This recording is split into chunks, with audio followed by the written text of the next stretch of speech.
예, 오늘 누가복음 24장 1절부터 12절 사이에 말씀이 예수님의 부활을 다루고 있는 장면입니다. 예, 전번 시간에 계속 말씀드렸는데 이 죽음의 공포를 넘어서 생명의 족보, 생명. 누가복음 24장 한 장만 뒤로 잠깐 넘겨볼까요? 한 장만 뒤로 한 장만. 요한복음 1장 볼까요? 1장. 뒤로. 예, 아니 앞쪽으로 말고 뒤로 한 장. 예. 요한복음 1장 나오죠? 12절, 13절을 제가 읽겠습니다. 보세요. 영접하는 자 곧 그 이름을 믿는 자들에게는 하나님의 자녀가 되는 권세를 주셨으니 이는 혈통으로나 육적으로 사람의 뜻으로 나지 아니하고 오직 하나님께로서 난 자들이니라. 그렇죠? 이 부활이 뭡니까?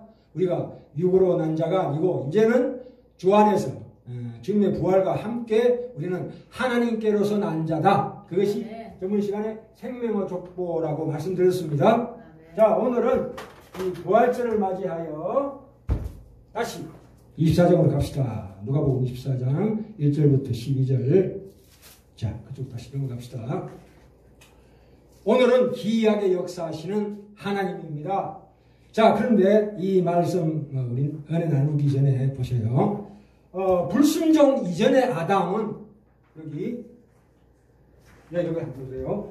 불순종 이전의 아담은 말하자면 우리처럼 과거와 현재와 미래라는 뚜렷한 경계가 사실은 없었습니다. 무슨 얘기냐면 불순종 이전의 아담은 현재를 살았다 이 뜻입니다. 현재만 살았다.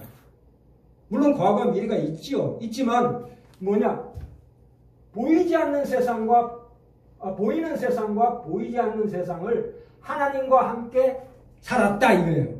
그렇죠? 그러면 불순종 이전의 아담은 마음 심리 상태는 뭐냐 하면은 과거에 대한 아픈 기억도 없었고 미래에 대한 불안도 없었다 이 뜻입니다. 그렇죠? 안 그렇습니까? 하나님과 함께 지금 이 순간을 영원토록 사는 거지요. 안 그렇습니까? 그렇게 지원받은 우리 인간의 참으로 존귀한 존재였습니다만은 이제 불순종 이후의 아담, 말하자면 우리죠. 지금 현재 우리 살고 있는 우리는 과거와 현재와 미래를 삽니다. 그렇죠? 안 그렇습니까? 이건 뭐냐? 우리 과거란 것은 원인과 결과의 법칙에 의해서 오늘을 사는 겁니다. 안 그렇습니까? 제가 40대 때 운동을 되게 좋아했어요. 왜냐? 남들에게 나의 찰진 근육을 보여주기 위해서 끊임없이 턱걸이 10개, 푸시업 80개, 이렇게 거의 일주일에 한 4, 5일은 했습니다. 40대 이후에도. 그러다가 어떻게 됐습니까? 제가 50대 때 뇌출혈을 입었습니다. 이 혈관이 터져버렸어요. 물론, 감춰진 어떤 그 꽈리의 인자가 있었지만, 그냥 밤에 무리하게 하다가 혈관이 터져버린 거예요. 이게 뭡니까? 원인과 결과의 법칙에 묶여있는 우리의 존재를 해주는 거거든요. 안 그렇습니까? 그래서 우리가 과거에 잘못했던 나의 그 행동으로 말미암아 현재 내가 어떤 상황에 처해 있다 이거죠. 그걸 우리가 이제 기독교에서는 그걸 우리가 하나님의 심판이라고 부르지 않고 하나님의 징계라고 부릅니다. 내가 과거에 잘못했던 행동이 오늘의 나에게 어떤 고통을 가져다 줄 때 그것은 하나님의 심판이 아니고 하나님의 사랑의 매다 이거예요. 왜 그렇습니까?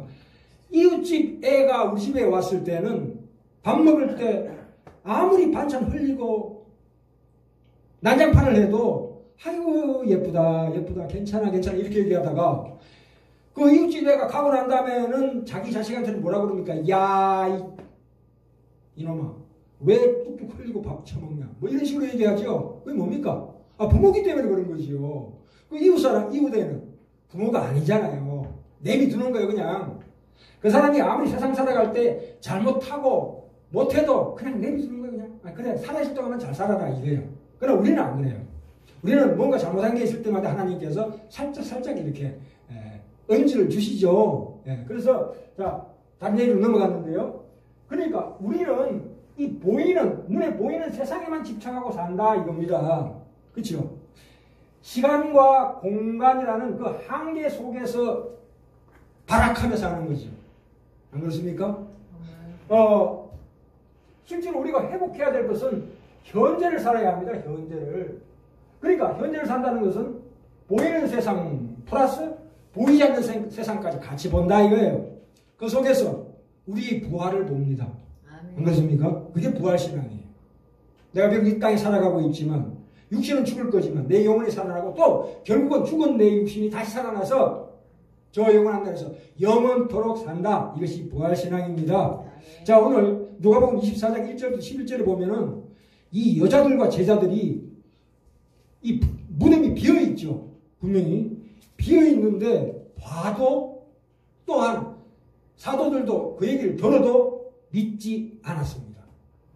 이게 굉장히 중요한 내용인데요. 왜 그러냐면 우리가 언뜻 우리가 지나고 나서 하는 얘기니 보니까 그렇지 그 당시에는 부활이라는 게 참으로 생소했어요. 아니 무덤에 사람이 시체가 없어졌다. 이게 무슨 얘기냐? 그러니까 굉장히 혼란했다는 거지.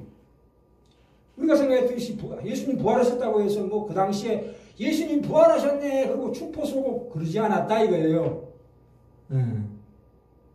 그래서 그런 가운데서 천사가 와서 얘기하죠. 이 천사가 두 사람이 왔는데 마태복음, 마가복음에서는 한 사람이라고 그러고 이 누가복음, 요한복음에서는 천사가 두 사람이라고 그랬어요. 근데 말하는 천사가 한 사람이었어요.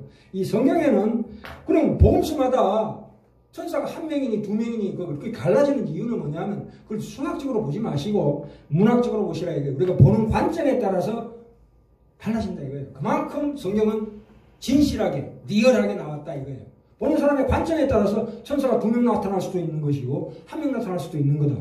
자기 보는 관점이에요. 한 천사 못 보는 거죠. 그 말하는 천사에게만 주목하다 보니 옆에 있는 천사를 인식 못했다 이거예요.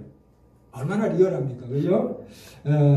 그래 이 천사가 나타나서 다시 살아나야 하리라 하셨느니라. 이것은 예수님의 순환과 부활은 하나님의 뜻이었고 하나님의 방법이었다는 증언입니다. 참 이 빈무덤이다 이거예요. 자, 예수님이 언제 돌아가셨나 한번 볼까요? 자, 잠깐 뒤로 갑시다. 24장 그 위에 보시면 23장 44절 볼까요? 23장 44절 바로 옆에 있죠? 23장 44절에 때가 제60쯤 되어 해가 빛을 잃고 온 땅에 어둠이 임하여 제90까지 계속하며 자, 이 이스라엘의 유대인의 시간 개념이라는 건 이렇습니다. 자, 보실까요? 자, 해가 뜨잖아요. 해가 뜨는 걸 1시라고 그래요. 그때쯤을 1시라고 그래요. 그러니까 해가 뜨고 지는 그 사이를 12등분 해요. 12등분. 네. 그러면 예를 들어서 새벽 6시 그러면 이 사람들 말로는 유대인들 생각으로는 1시예요. 그렇죠? 그러니까 해 뜰 때 1시, 해 질 때 12시거든요. 그러니까 갈라주면 어떻게 됩니까? 여기 6시라는 것은 우리식으로 보자면 정오쯤 돼요. 정오. 네, 낮 정오. 44절 때가 제60쯤 되어 정오쯤 되어 해가 빛을 잃고 온 땅에 어둠이 임하여 제9시까지 계속하며 9시란 건 뭡니까? 몇 시죠? 아까 6시가 정오니까 9시는 3시죠. 예. 그럼 예수님이 언제 돌아가셨습니까? 서너 시쯤에 돌아가셨다 이 말입니다. 그리고 요일은 금요일입니다. 왜 금요일입니까? 여기 24장 1절에 안식구 첫날이라고 그랬잖아요. 그때 부활하신 거예요. 3일 만에 부활하셨다. 그렇죠? 예, 금요일날 오후 서너 시쯤에 돌아가셨다 이거예요. 그래 그날을 하루로 치고 그 다음날 안식일 6월절 안식 우리말로 하자면 이제 보름이에요. 대보름. 추석이죠. 추석을 기념하러 다 모였거든요. 다 모였는데 그 전날 모임 전날 예수님이 돌아가신 거예요. 그래서 그 안식일을 지나서 그 다음날 주일날 새벽에 부활하셨다 이거예요. 오늘이 주일 부활의 날입니다. 말하자면 그렇죠? 그렇게 이해하시면 됩니다. 기왕 읽은 거 45절 봅시다.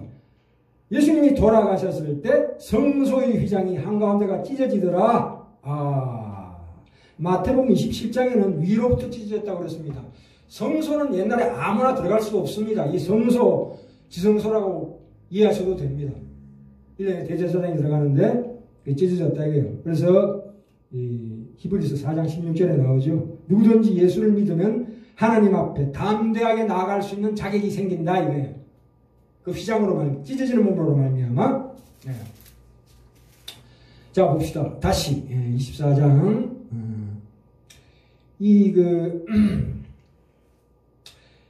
우리가 사는 이 세상은 말이죠. 역사와 인생이 너무 참으로 깃털처럼 가볍습니다. 이 보세요. 우리의 역사, 그죠? 인류의 역사죠. 말하자면 우리 한국의 역사일 수도 있고, 그리고 우리의 인생은 어떻게 됩니까? 따지고 보면 반복되는 거예요. 그렇지 않습니까? 봄이 오면 여름이 되고, 여름이 오면 가을이 되고, 겨울이 되면 죽고 다시 살아나고, 다시 죽고 살아나고, 죽고 살아나고, 이거예요. 반복되는 거예요. 반복되는 거예요. 끊임없이 제자리에서 순환되는 거예요. 이게 뭡니까? 이게 우리의 역사고 인생입니다. 그래서 옛날에 그런 사회참미라는 거 있죠. 박우진과 윤심덕이가 현역탄에서 자살했는데 뭐라고 노래합니까? 이래도 한 세상 저래도 한 세상 돈도 명예도 사랑도 다 싫다. 이 푸른 단유호강의 잔물결에 곡을 붙인 겁니다. 그렇죠? 그런 노래 많이 부르죠. 또 어떤 노래 있습니까? 장자의 나비꿈이라는 노래가 있어요. 세상 만사가 춤몽 중에 또다시 꿈 같도다. 이거 맞춰서 춤도 추고 그래요. 트로트 춤. 그런 거 추시면 안 돼요. 사람이 허무해져요. 인생에 대한 허무감이 밑드닥쳐가지고 비관적이 되고 염세적이 됩니다. 이게 바로 우리 현실입니다. 안 그렇습니까? 뭐가 의미가 있습니까? 아무 보람도 없고 가치도 없어요. 우리가 단지 행복을 느낀다는 것은 순간순간 경쟁 속에서 남보다 잠깐 이긴 것을, 그걸 우리의 행복으로 찾습니다. 근데 그게 오래 갑니까? 오래 가지 않습니다. 나이가 들어보십시오. 참으로 이 삶이 왜 이렇게 괴로운가? 예? 제가 아까 말씀드렸지만 아무리 운동해도 근육도 안 생기고, 늙어가지고 아무리 화장을 떡칠을 해도 예뻐 보이지 않습니다. 도리어 추해 보입니다. 그 나이가 들면은 드디어 이제 생각하는 겁니다. 야, 인간에게 진정한 행복이 뭐냐? 인간에게 진정한 가치가 뭐냐? 내가 이 땅에 왜 태어났는가에 대해서 깊이 생각하게 되는 때가 옵니다. 그러나 오늘날은 젊은 사람이라고 예외 없습니다. 왜요? 끊임없이 재난과 환란이 닥치잖아요. 누구나 예외 없이 언제 어떻게 될지 모르는 이런 상황의 반복이다 이거예요. 어디다가 우리의 인생에 초점을 두겠습니까? 우리 주 예수 그리스도 하나님의 아버지 되시고 하나님 안에서만 나는 진정한 가치가 있음을 이 성경에서 부활을 언함으로 말미암아 우리가 거기에 소망을 둘 수 있다 이 말씀입니다. 예. 자, 더 나갔어요. 그 밑에 봅시다. 13절 볼까요? 13절에 보시면 이게 엠마오 길에서 제자들에게 나타나시다 이 말씀이 나오는데요. 제가 읽어보겠습니다. 13절부터 23절까지만 읽읍시다. 예. 엠마오 길에서 제자들에게 나타나시다. 24장 13절부터 그날에 저희 중 둘이, 이 둘이라는 것은 제자들을 의미하는데 12제자가 아닌 다른 제자예요. 그날에 저희 중 둘이 예루살렘에서 25일이 되는 엠마오라 하는 촌으로 가면서 이 모든 된 일을 서로 이야기하더라. 예수님 그 무덤이 비었다 그 얘기를 저희가 서로, 자, 이 15절 16절이 이상합니다. 보셔요. 저희가 서로 이야기하며 문의할 때에 예수께서 가까이 이르러 저희와 동행하시나? 뭐예요? 옆에 부활하신 예수님이 옆에 오셨다 이 말입니다. 그렇죠? 그런데 16절에 저희 눈이 가려워져서 그인 줄 알아보지 못하거늘 이렇게 나옵니다. 와, 예수께서 이르시되 너희가 길 가면서 서로 주고받고 하는 이야기가 무엇이냐 하시니 두 사람이 슬픈 빛을 띠고 머물러 서더라. 그 한 사람은 글로바라 하는 자가 대답하여 가로되 당신이 예루살렘에 우거하면서 거기서 된 일을 홀로 알지 못하느뇨?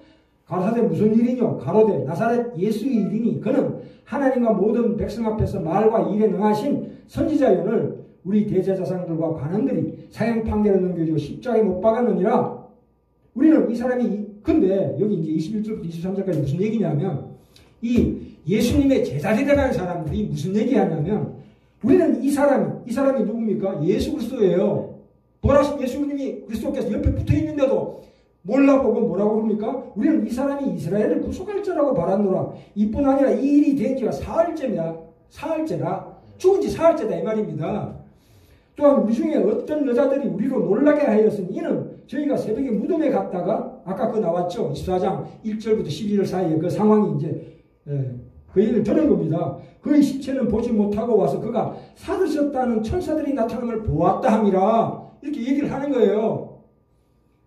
이게 무슨 얘기입니까? 야, 예수님이 부활하신 것이 참으로 그 당시에 기이하게 역사하셨다는 거죠. 예? 아무 무슨 뭐 놀라운 일 없이 그냥 예수님의 제자들이 실망하여서 고백하는 것은 뭐냐? 예수 그리스도가 메시아인 줄 알았는데 안 그렇더라 이 얘기입니다. 안 그렇더라. 죽은 거 봐라. 부활했다는 얘기만 들리지 어디 눈을 보지 못하고 그랬는데 이게 무슨 일이냐 이 얘기예요. 왜 이렇습니까? 우리는 이걸 눈으로 보지 못하기 때문에 믿지 못하는 거예요. 그래서 예수님이 뭐라고 그러셨습니까? 거기 25절 볼까요? 24장 25절. 가로사대 미련하고 선지자들의 말한 모든 것을 마음에 더디 믿는 자들이여 그리스도가 이런 고난을 받고 자기 영광에 들어가야 할 것이 아니냐 하시고 이에 모세와 및 모든 선지자의 글로 시작하여 모든 성경에 쓴 바 자기에 관한 것을 자세히 설명하시니라. 그렇죠? 야, 대단한 사건 아닙니까? 우리가 보셔요. 이제 참. 우리 아까 역사를 얘기했는데요. 이 역사라는 것은 전 세계의 역사라는 것은 말하자면 과거에 그 영국의 문명, 해가 지지 않는 나라, 영국이잖아요. 그렇죠? 오늘날 해가 지지 않는 나라는 누굽니까? 어디입니까? 미국입니다. 미국이 인류 역사상 가장 큰 영향을 미치고 있습니다. 그러나 그 나라가 이 역사의 주인공이 아니다 이 얘기입니다. 이 역사라는 것은 이 역사, 우리가 흔히 역사라고 하는 것은 하나님의 뜻인 그분의 아들을 보내어 모든 인류를 하나님께서 은혜와 긍휼 속으로 부르신 구원 역사를 위해서 존재한다 이 말입니다. 아멘. 우리가 보는 역사는 겉으로 드러나는 눈에 보이는 것이고, 그죠? 보이지 않는, 보이는 거 말고 보이지 않는 더 큰 역사가 있다 그래. 그게 뭡니까? 그게 구원의 역사예요. 그러면 이 우리가 보는 눈에 보이는 이 역사는 뭡니까? 이거는 엑스트라예요. 엑스트라. 들러리다 이 말입니다. 우리 영화에 보면 처음에 주인공이 갈등을 많이 겪죠. 갈등을 많이 겪으면 겪을수록 나중에 주인공이 빛이 나는 거예요. 아멘. 우리가 다방에 가가지고 연인이 만날 때 아이고 사랑하는 너 아이고 사랑해 그러고 커피 한잔 마시면 그게 뭔 재미가 있어요. 그런 거 드라마로 쓸 사람이 없잖아요. 연인이 만났으면 삼각관계를 만들어가지고 서로 싸우게 만들어야죠. 그렇죠? 그래야 드라마가 형성이 되는 거 아닙니까? 그 드라마의 기본이에요. 갈등을 만들어준다 이거예요. 왜 우리 역사가 이렇게 갈등이 많습니까? 그것은 우리의 구원의 역사를 이루기 위한 하나님의 섭리다 이 뜻입니다. 예. 이 역사를 잘 보시면 한 나라의 흥망성쇠는 결코 그 나라의 군사력이나 정치력이나 경제력인 측면에서 찾으면 안 돼요. 이 복음과 직결되어 있어요. 이스라엘의 멸망은 하나님께서 이스라엘 민족을 불러주셔서 그 민족주의 속에 파묻혀 있는 이 복음을 전 세계에 퍼뜨리게 하기 위해서 이스라엘을 그냥 멸망시켜버렸어요. 이해되십니까? 이스라엘 멸망시켰다니까요. 물론 이스라엘 국민들이 잘못한 건 많지만 그냥 멸망시켰어요. 결론적으로. 그 다음에 어떻게 멸망시킨 그것이 어디로 갑니까? 로마로 가요. 당시에 대제국 로마로 갑니다. 로마가 어마어마한 영토를 가지고 있었거든요. 식민지들을. 그렇기 때문에 기독교가 복음이 전파된 거예요. 뭐예요? 복음이 전파된 이유가 뭐예요? 이스라엘이 멸망했기 때문에 그렇습니다. 우리 한 사람 한 사람의 고난이 고난으로 끝나지 않는다 이거예요. 이 얘기가. 그리고 19세기에 들어가서 많은 열강의 세력들이 많은 식민지를 거느리고 있었잖아요. 그러나 그렇게 식민지를 거느리고 있었던 그 나라들이 지금 아주 잘 되는 나라가 있습니까? 거의 없어요. 뭐 영국도 그렇고 프랑스 뭐 유럽이 지금 뭐 재정난에 휩쓸리고 있잖아요. 미국도 마찬가지로 빚에 허덕이고 있잖아요. 경단위가 넘어가는 거예요. 그러니까 화폐를 자꾸 찍어내는 거지. 야, 이게 모든 나라는 복음과 연결되어서 흥하기도 하고 망하기도 한다 이 말입니다. 왜 이런 이야기를 우리가 알아야 한다 하면 우리 신앙이라는 것이 단순히 우리 국가, 우리 전 세계에 이 몸담고 있는 이 눈에 보이는 세상에 국한해서 생각하시면 안 됩니다. 이 역사는 누가 움직이고 계신다고요? 하나님이 움직이고 계신다 이 말입니다. 그래서 우리나라의 경우에 예를 들어볼까요? 우리나라가 무슨 못 살게 됐다고 해서 우리 영혼에 무슨 손해가 나는 일 없어요. 안 그렇습니까? 또 우리나라가 아주 잘 살게 됐다고 해서 우리 영혼에 뭐 도움이 되는 이익을 볼 것도 없어요. 우리가 잘 사느냐 못 사느냐 또는 전쟁을 하느냐 평화를 누리느냐 하는 것은 우리의 하나님 우리에게 주신 이 부활, 눈에 보이지 않는 세상에서 주시는 이 부활하고는 전혀 상관없는 세상입니다. 아멘. 뭐 그렇다고 해서 뭐 세상을 아무렇게나 살아라는 뜻은 아니에요. 이 세상을 살아갈 때 나의 주어진 임무를 충실히 수행해야 됩니다. 내 가족을 돌보고. 그러나 내 영혼의 생각은 달라야 합니다. 그렇죠? 그러니까 이 세계 역사를 통해서 역사하시는 하나님의 구원의 역사를 누굴 통해서 합니까? 우리를 통해서 한다니까요. 우리가 복의 근원이에요. 우리로 말미암아 하나님께서 역사하시는 거예요. 이 우리나라를 주인공은 예수 그리스도와 그분의 십자가며 그분을 추종하는 온전하게 믿는 우리뿐입니다. 그 성경이 누누이 그걸 강조하잖아요. 나중에 보시면 아브라함 그 당시에 왕이 아니었어요. 근데 그 수많은 소돔과 고모라 왕하고 싸우고 이겼다는 거 아니에요. 300명 데리고 나가가지고. 그건 뭐예요? 하나님의 역사거든. 아멘. 그러니까 그 당시에 미국, 러시아 이런 나라보다 더 아브라함이 높이 복의 근원이 된 거예요. 역사를 움직인 거예요. 그러나 아브라함은 그 당시에 나간대로 살았어요. 나라도 없었어요. 그렇게 하나님이 역사하신다. 기이하게 역사하시는 하나님이십니다. 안 그렇습니까? 세계 역사가 무슨 트럼프, 푸틴, 자오저민이 아니지 뭡니까 전국에?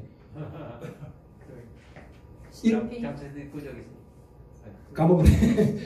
북한의 김정은, 이런 졸개들로 말미암아 움직이는 건 절대 아닙니다. 이 역사는 하나님의 절대 주권에 의해서 움직이는 겁니다. 네, 하나님의 나라는 정말 생각해 봅시다. 정말 막말입니다. 이거는 대한민국이 공산화되었다고 해서 복음이 끊기는 거 아니에요.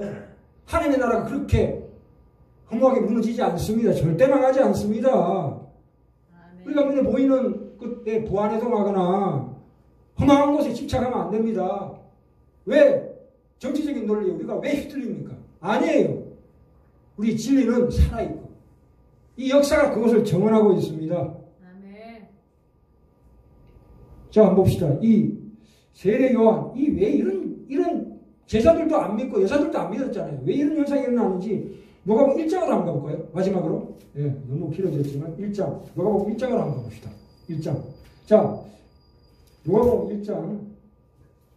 이거를 누구도 못 믿었냐 하면 1장에 봅시다. 이 세례 요한이라고 많이 들어보셨죠?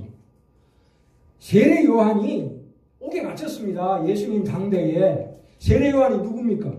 와, 이 성경적으로 말하자면 인류 역사상 세례 요한보다 영적으로 뛰어난 자는 없어요. 막말로 얘기해서 세례 요한. 예수님 오시기 전에 예수님 오심을 예언한 자 아니에요. 우리 예수님한테 세례도 베푸는 자예요. 근데 이 세례 요한이 태어날 때 어떻게 태어났나 한번 볼까요?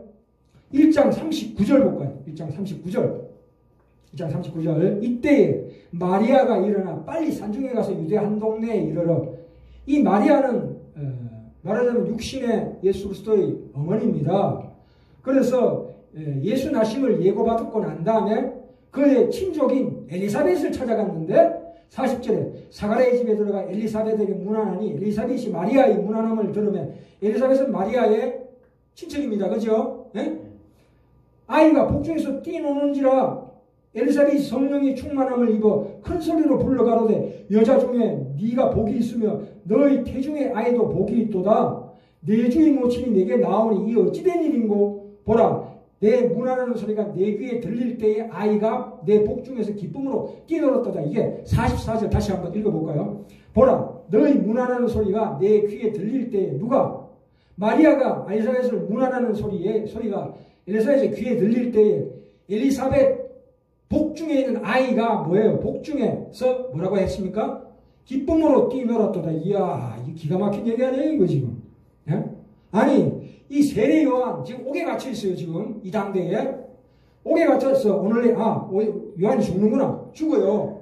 근데, 요한이 예수 그리스도 하신 일을, 평소에 돌아가시기 전에 하신 일을 보고, 아니, 당신이 진실로 그리스도십니까? 하나님의 아들 오실 그이가 당신입니까? 의심이 되잖아. 왜? 예수님이 오셔서 하시는 일이 뭐예요? 이스라엘 민족들의 구세주라면, 메시아라면 정치적으로 경제적으로 뭔가 이렇게 기치를 들고 나가서 뭔가 막 로마가 싸워서 뭔가 보여줘야 되잖아요. 뭔가를 안 보여주는 거예요. 뭐 하는 거예요? 예수님 계속 다니면서 사람들 집에 찾아가서 식사하는 거예요. 지금 세리, 그 당시에 세금쟁이 마태 집에서 식사하시고 마르다의 집에서 식사하시고 창기 요즘 말하자면 창녀지고 집에 가서 식사하시고 이러다는 거. 이게 뭐냐 이게 지금 당신이 메시아라면서 난 그 예언을 받았는데 당신 지금 뭐하는 짓이냐 이 뜻입니다. 그리고 뭐 산에서 설교하다가 떡이나 나눠주고 그러니까 이게 무슨 얘기냐. 그러니까 이게 뭐 하나님이 이렇게 기이하게 역사하신다 이 말입니다. 예? 이렇게 눈에 안 보이게 오묘하게 애매모호하게 역사하신다 이거예요. 네. 우리가 그것을 보는 눈이 있어야 합니다. 안 그렇습니까? 네. 그것이 좁은 눈이에요. 네. 하나님을 예수님이 하신 일이 뭐예요? 그래서 예수께서 이렇게 대답했죠. 예수께서 대답하여 가라사대 마태복음에 나옵니다. 제가 읽겠습니다. 너희가 가서 듣고 보는 것을 요한에게 알리되 맹인이 보며 이 장님이 보며 못 걷는 사람이 걷고 납병 환자, 문둥병 환자가 깨끗함을 받으며 못 듣는 자가 들으며 죽은 자가 살아나며 가난한 자에게 복음이 전파된다 하라. 무슨 얘기예요 이게? 하나님을 모르는 자들이 하나님을 알고 그 인생이 하나님을 목표로 하여 변화하는 일들이 일어나고 있다 이 뜻입니다. 네. 눈에 보이지 않는 역사가 그렇게 일어나고 있어요 지금. 그리고 하나님의 거듭난 부활한 우리 각자가 성장하고 있다. 이거는 반복되고 순환되는 거 아니에요. 계속 앞으로 직진하고 있는 거예요. 어디를 향해서? 저 영원한 나라를 향해서. 끊임없이 우리의 영혼은 계속 충전된다는 거죠. 자연계를 보세요. 죽고서. 그러나 우리의 인생, 우리의 운명은 그렇지 않다. 이게 우리가 갖는 참으로 귀한 인생관이고 세계관이고 역사관이 되어야 합니다. 그것을 복음이라고 합니다. 그것이 복음이에요. 네. 하나님께서 구원하시는 그 역사가 바로 복음입니다. 우리의 현실이 하나님의 복주심에 연결되어 있다 이 말입니다. 내가 어떤 고난과 어떤 고통이 있다 할지라도 그것 자체는 나에게 참으로 큰 약이 되고 전진하는 거에 근원이 된다 이 말씀입니다. 우리는 복의 근원입니다. 그렇죠? 하나님이 이 한 나라와 한 시대를 어떻게 인도하실 것인가 거기에는 우리가 연결이 되어 있습니다. 우리야말로 하나님의 쓰시는 자들입니다. 그렇다고 해서 내가 하나님을 한다고 막 이리 뛰고 저리 뛰고 하라는 얘기는 아닙니다. 내가 속한 자리에서 나의 충실히 묵묵히 이름 없이 빚도 없이 살아가는 작은 소자로 살아가는 것이야말로 하나님이 역사하시는 가장 중요한 포인트고 기점입니다. 그렇죠? 마지막으로 우리는 시간적으로나 공간적으로 시간적으로는 영원 공간적으로는 뭡니까? 전 우주적으로 가장 중요하고 가장 대단한 신분으로 하나님은 우리를 초대하셨고 그렇게 인도하시고 우리 운명이 그렇게 확보되어 있는 사람입니다. 아멘. 앞으로 우리 말씀을 통해서 계속 우리가 확인해 봅시다. 그래서 하나님의 그 열심과 그 의지력, 그 능력으로 말미암아 우리 인생은 결코 실패될 수 없다. 그에 대한 확고부동한 믿음을 가지시고 나의 복된 신분을 이 짧은 인생 가운데서 내가 비록 실패하고 미련하고 연약하지만 순간순간 현재를 하나님과 함께 누리는 귀한 우리 지간에게 성도들 다 되시기를 간절히 축원드립니다. 기도하시겠습니다. 하나님 아버지 감사합니다.